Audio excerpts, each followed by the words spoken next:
내일부터 18세 이상 미접종자나 고위험군을 대상으로 노바백스 백신 접종이 시작됩니다. 방역당국은 그동안 불안감에 접종을 미룬 미접종자들의 접종률이 올라갈 것으로 기대하고 있습니다. 정부는 내일 4차 백신 접종 계획도 발표합니다. 개훈이 기자가 보도합니다. 노바백스 백신은 국내에서는 5번째로 허가받은 백신입니다.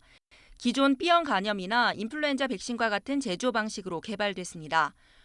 우선 접종 대상은 화이자나 모더나 등 기존 코로나19 백신을 맞지 않은 18세 이상 미접종자인데 여기에는 이상 반응으로 접종을 중단한 접종 미완료자도 포함됩니다.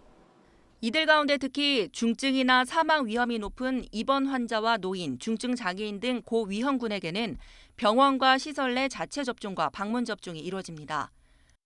그 외 미접종 일반 국민은 자녀 백신 등으로 당일 접종이 가능하고 사전 예약은 21일부터 진행해 접종일은 다음 달 7일부터 선택할 수 있습니다.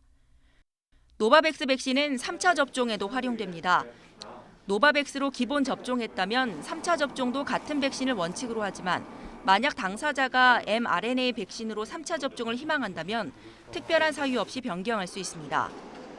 기초 접종을 다른 백신으로 했지만 접종 금기나 연기 사유가 발생한 경우 의사의 판단을 받아 3차 때는 노바백스 접종을 받을 수 있습니다. 방역당국은 노바백스 백신이 미접종자의 접종률을 높이고 오미크론 변이 대응에도 효과적이라고 판단하고 있습니다.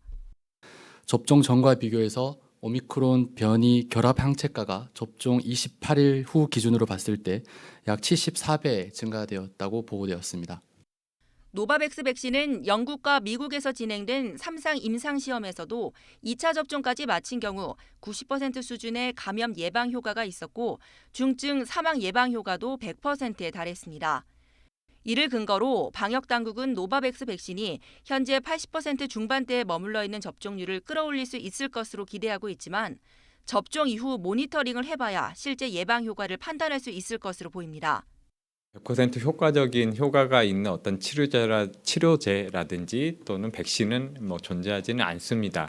어느 정도 효과가 있는지 시간이 지남에 따라서 어떠한 변화가 있는지는 지속적으로 모니터링이 필요한 부분입니다. 코로나 백신 4차 접종 계획도 발표됩니다. 백신 접종이 시작된 지 1년여 만입니다. 구체적인 대상은 아직 공개되지 않았지만 면역 저하자와 요양시설 입소자 등으로 예상됩니다. 먼저 예방접종을 받으신 분들이 그 시간 경과에 따라서 조금씩 그 감염 예방 효과가 감소되는 것은 사실입니다. 4차 백신은 3차 접종 이후 4개월 간격을 두고 실시할 예정이어서 이달 말쯤 접종이 시작될 것으로 보입니다. YTN 개훈입니다.